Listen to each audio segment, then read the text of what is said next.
Hi guys, and welcome back to World of Tanks, and today we're going to be looking at the tier 3 Russian premium light tank, the BTSV. Now this has a bit of a reputation from the PC, and it is one of the rarest, if not the rarest tank on the PC, but on here it's it's for sale for a paltry 1300 gold for the cheapest package. So let's have a quick look at it in the store before we actually get back to the tank and look at that in detail. Now, these packages as well, I'm going to take this opportunity just to mention this. Now, the BTSV has got a Tankopedia listed price of 1000 gold. Now, the base package is 1300 gold, but that includes a garage slot, which is, well, as you know, 300 gold. And it doesn't mention anything about a discount, but you also get premium shells with it. Now, it looks, and I could be wrong, but it looks like Wargaming may have listened to everybody that's been sort of speaking out and complaining about the way the well, I don't know about how the discounts are worked out, but the prices of these packages, because you know that's actually quite good. The base pack on the CptBeardfaceKGK KV1, I don't know if they're going to keep the same price, but if they are, it does have the ammunition, the premium ammunition in there as though you'd purchased it for gold. So whether that's the case or not, I'm not too sure. We'll have to wait and see. Now, with the loaded pack, it's 1650. You get 3 days of premium, which is normally 650 gold, and a garage slot, and again the shells. So yeah, that's worth having. You're saving money on that one. If you want the premium, get it. The fully loaded, well, at 2300. You get 3 days of premium, you get the garage slot, but there you are paying for that equipment, it seems. So what I would say is either that one or the base package, and you are actually saving money. Depends if you bothered about the premium or not.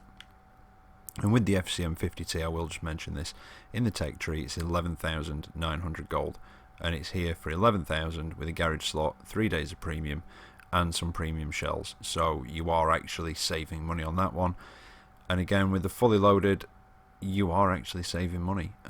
Ignore the silver. I don't know about the actual, the discount is still worked out as though you are, converting gold to silver. But that's not the point. If you actually look at the package and just add up the tank, 11,900, with 7 days of premium, which is 1,250, and the garage slot, which is 300, well, you're already at over 13,000. So 11,900 plus the 1,250 is what, 13,150, and then you've got the garage slot on top of that as well at 300. So again, you are actually saving money if you want the garage slot.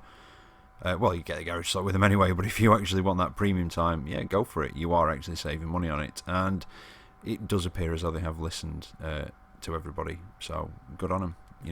I'm all for saving money and getting a bargain. Right, anyway, the BTSV, yeah, it does have a bit of a reputation from the PC, like I say. It's got a silver bonus of 30%, and it's got an XP bonus of 60%, so it works quite nicely as a little crew trainer. It's very fast. It's got 62 km/h top speed. Not the thickest armour. In fact, the actual figures are 25 all around the turret, and the hull is 25 on the front, 20 on the sides, and 16 on the rear. But just look at the angling. It's very well angled, and you will bounce a lot of shots, especially if you're moving rapidly and they can't get a decent shot on you. You'll bounce shots off the side, you'll bounce shots off the front, and it only sees up to tier 4. And in the tier 4 matches you'd have to be a bit more cautious, but if you can keep it at range or even get above them but not too high, because you do only have 4 degrees of gun depression, it just increases those angles even more. In fact, I think in one of the replays I'm on the bridge on what's it called, Mountain Pass, and you can see it's obviously just increasing that angle, and yeah, just bouncing off the side. So let's have a look at the actual gun itself.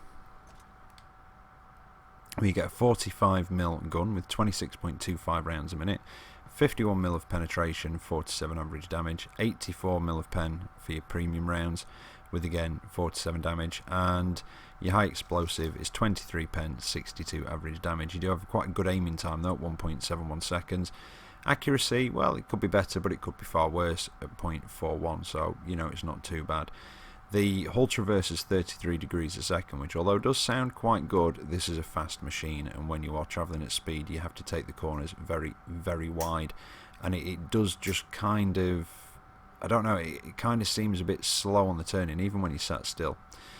Turret traverse, though, is 39 degrees a second, so you're not going to have that annoying thing where your hull's, you know, turning faster than your turret, because that is quite frustrating when that happens. You do have quite a poor view range, though, at 280 metres, and I mean, that is poor. The average for the tier is sort of 320 to 350 metres for most of them, so at 280 you are going to be, yeah, on the sort of bad side of things there, and a very poor signal range at 300 metres as well. Now, it is a light tank, but mostly in name.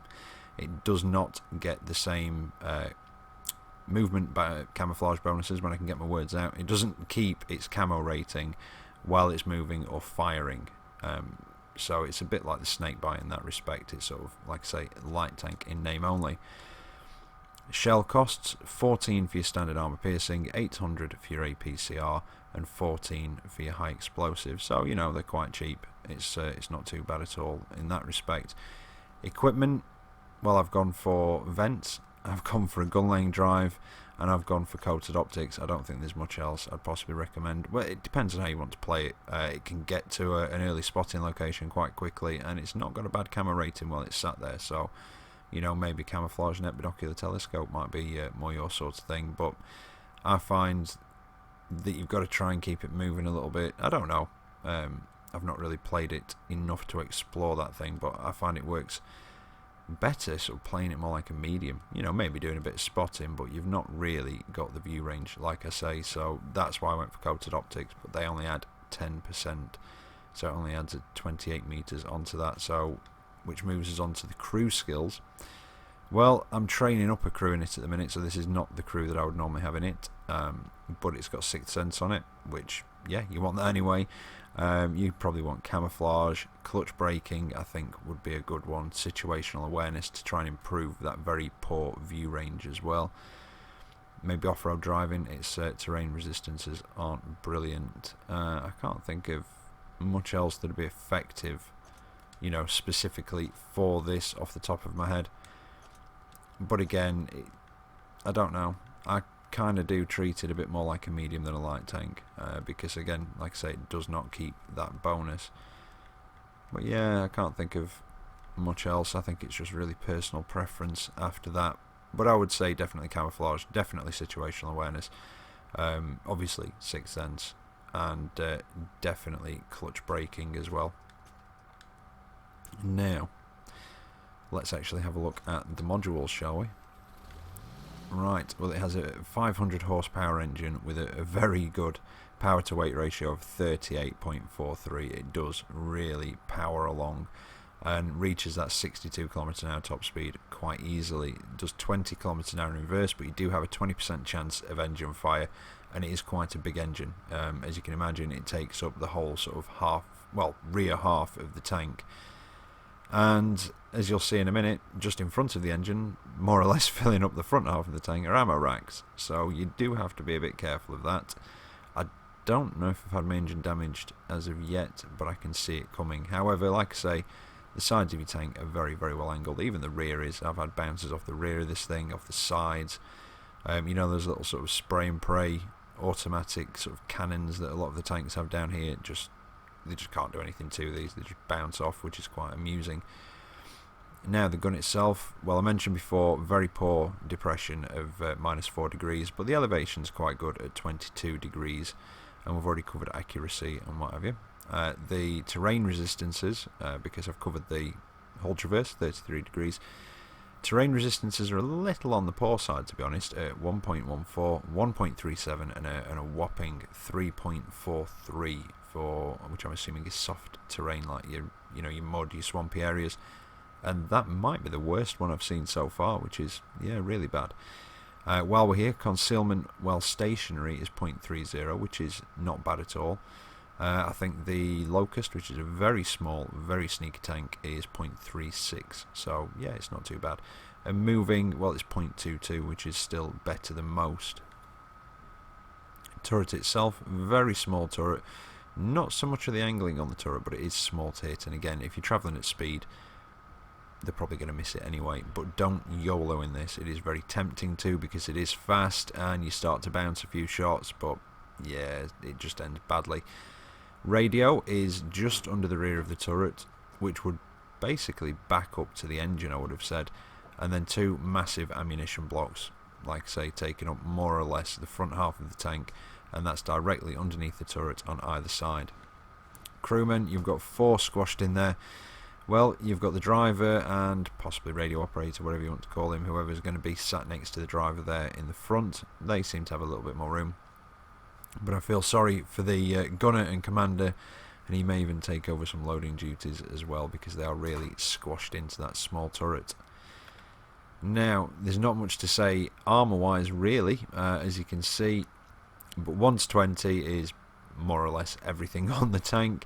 It's the sides, it's the rear, it's the tracks, it's the top of the turret itself, the top of the tank, and as you can see there, if I can get it right, that small patch on the front. So if you are struggling to get through one of these things, that's sort of the area you want to be shooting from the front, or you try and hit those driver's hatches, which are flatter, which again is why you want to try and angle this as best you can, although you do flatten out one of those hatches, so you've got to be careful with that. Or just try and keep moving, but it is difficult to circle tanks because of your hull traverse. It just can't keep up with the actual speed of the tank. 21 to 30, well, it's 25 all around the turret, which is what it's actually showing as, and the front of the tank was down as 25 as well, which it does seem to be, and that's upper and lower plate, apart from that one patch there, which I'm assuming is where the driver would be. Now, I think that's about it. Yeah, plays up to tier 4. I think I've just about covered it. So let's get into some replays and see how it actually handles.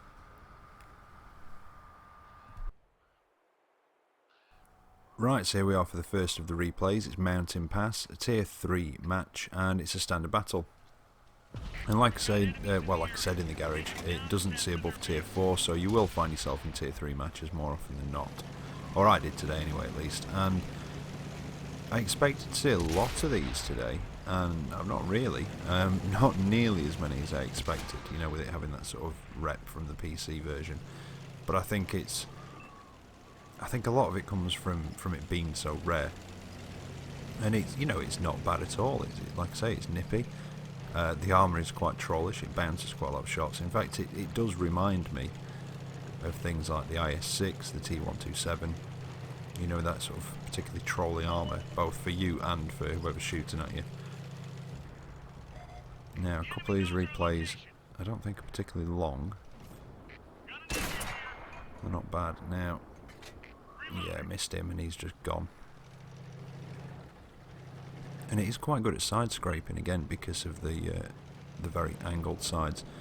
Even the lower side that sort of leads into the tracks has got quite a decent angle to it, but that gun depression can be a bit of an issue with it only being -4. I mean, on this bridge, you know, the bridge isn't quite level and it's slightly bumpy. You do have to manoeuvre yourself a little bit up here to actually be able to get your gun down to shoot at these guys. And I think there's a couple of times you'll see me moving back and forth and just having to reposition so I can get the gun down to actually shoot at them. Now, I have taken a couple of hits there, and I wasn't quite sure what it was, and I must admit I wasn't particularly paying attention to the map.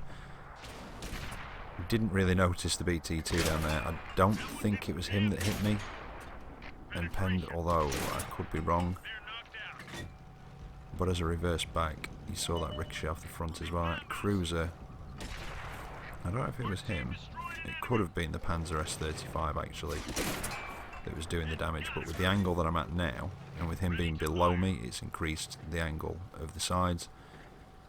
And fingers crossed, he should just bounce, but I don't want to take the risk.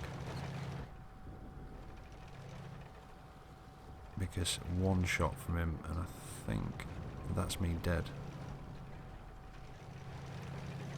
Now, Artie's pushed quite far down that way. Now, I was going to go for that S-35, and I've just changed my mind a little bit. I was going to go across the bridge, and I really don't want to risk taking a hit from him.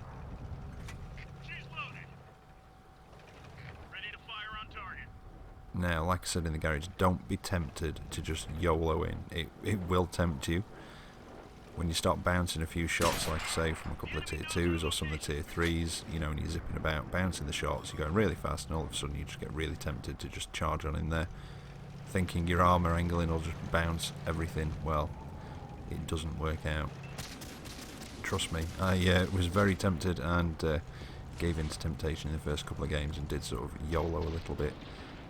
And I didn't do bad, got a couple of kills, got some damage done, but yeah, generally just died fairly quickly. But you've got to do these things to basically test out the tanks and test out what you can actually do with them. Now there's only that S35 left, and I was actually trying to sort of race around to get down to a better position to shoot at him, but it's this, you know, I didn't think I was going to get there. There's that many guys surrounding him, and in fact he's just been taken out, so that's the end of that match. We did it! We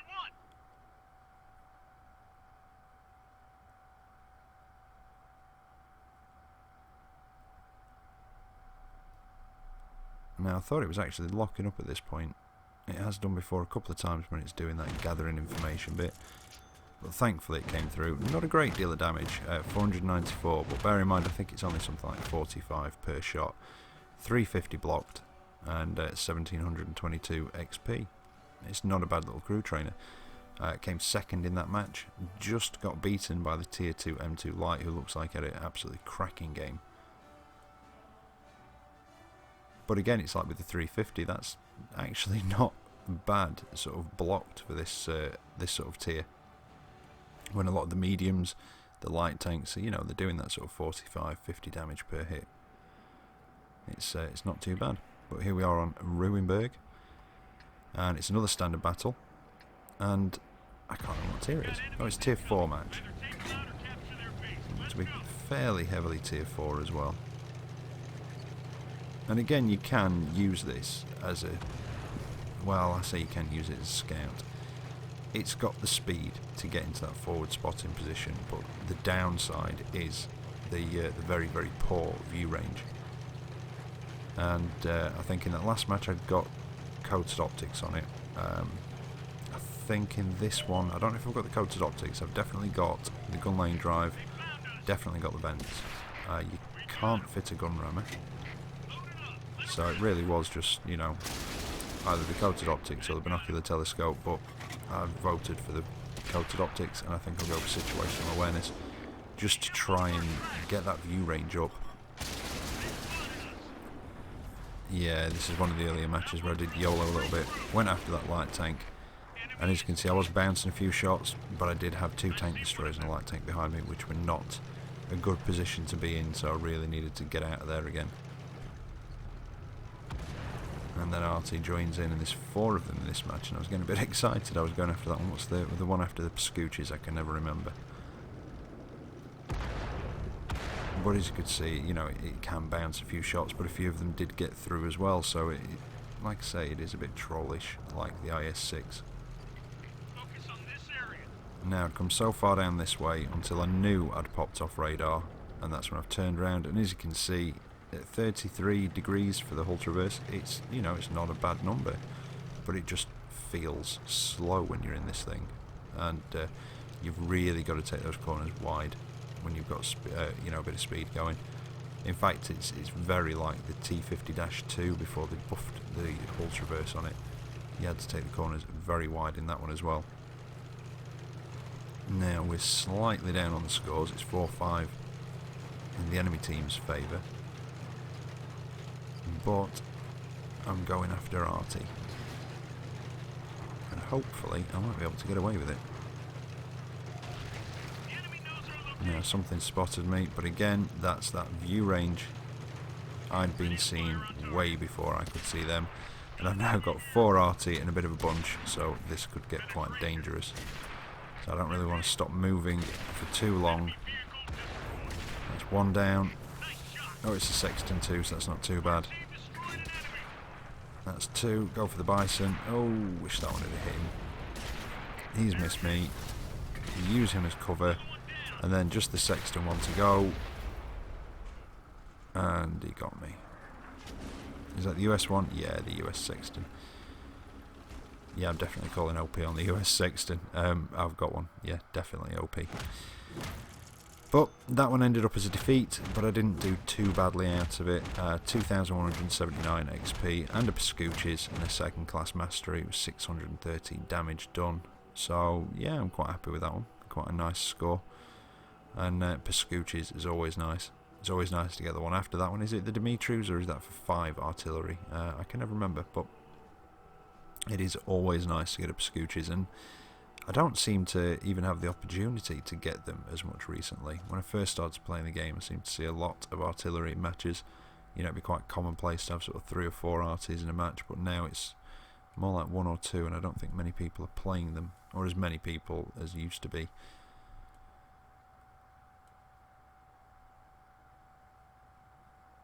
Right, we've got one last replay, and this is it. It's on Coleman. It's a tier 3 match, and it's a standard battle again. And I've left this one till last because I think it's the yeah, it's definitely the best of the bunch. And it does kind of show you how I've sort of had the most success in this, which is being, well, when you're top tier, sort of aggressive but not too aggressive, you know, get fairly far forward but not up close. Because even though you're fast in a straight line, there are quite a few things that can outmaneuver you down here. And you see me stopping and starting, I just wasn't quite sure. I was just looking at the team spread and yeah, realising that I'm quite on my own over here. Everybody just seems to have piled to the middle island apart from me and a light tank who's, well, he's covering the other flank on his you know, on his own, and I'm over here covering this one by myself. But if you can try and keep this at medium range and use other people to spot for you, you can bounce a lot of shots as well. And again, it's, you know, its armour isn't particularly thick at all, but it's just that fantastic angling again. Tank destroyers do seem to be your worst enemy in this. Well, that and artillery. With you having such thin armour, even though it's angled, generally if they hit, there's a lot of the time they can actually penetrate and do a lot of damage. And obviously tank destroyers, well, some of them, in fact, are there any down at tier 3 that have a 75mm gun? I can't remember, I think there possibly are. Or even the 60mm. The 60mm guns can overmatch your side armour, so it doesn't matter about the angle, they'll get through it. And a 75mm gun, although I don't think there are any down at tier 3, although I could be mistaken, they will overmatch your frontal armour. In fact, what's the FCM Pack 36? I can never remember on that one now off the top of my head. Now I've crossed the river, pushed forward a bit, managed to take one guy out. Took out the tank destroyer, and again, he was sort of my biggest threat, although that was a bit of a nasty hit from artillery. Well, that's him dealt with. Now if I can get rid of the other one, that'll make me feel a bit safer. Oh, one more hit. Oh, and he's ducked behind the rock. Alright, there's a Panzer 1C over on the left. There's RT over here. I actually thought there was another light tank in this direction, but I'm not sure what happened to him, whether he's ended up getting killed. That was a lucky shot on the move. It's not the best tank for firing on the move. As you can see here. They kept missing. In fact, sometimes not even when you're not moving. Try and get rid of this 1C. He's occupied with trying to take down this little light tank. And then all of a sudden there's only 3 guys left on the enemy team. And it's looking very, very good in our favour. So we've got a cruiser 3. Can I get a shot on him? No, he gets taken out before I get there. And that's my top gun out the window as well. Even if, well, I'm not saying I would have killed all 3 of them, but at least there was the opportunity for it there. Now, Panzer 38T. Is he going to move? I didn't lead him quite enough. Oh, let's try and take out the T2 light. No, that was lucky. That actually, well, it didn't go where I was aiming it. It missed, but hit him anyway, which was quite fortunate. And then I managed to finish off the other guy as well. 5 kills. So again, not a bad little round, and that was quite fun to play as well. Came out that one with 2,674 XP down to tier 3, which is, you know, really good, and that's why you buy these low tier premium tanks for the crew training. Got first class mastery, 775 damage, non-blocked though, none at all. But there you go, that's the BTSV. I'm having a lot of fun in it. It is a very, very fun little tier 3 tank, and if you don't mind playing down at tier, because I know not everybody does like it, then I would definitely recommend for 1,300 picking one up. It is great fun. But there you go, I hope you've enjoyed tonight's episode, and I hope it's been able to help you make up your mind as to whether you do want to buy it. And as always, take care out there, and I will catch you next time. See you later.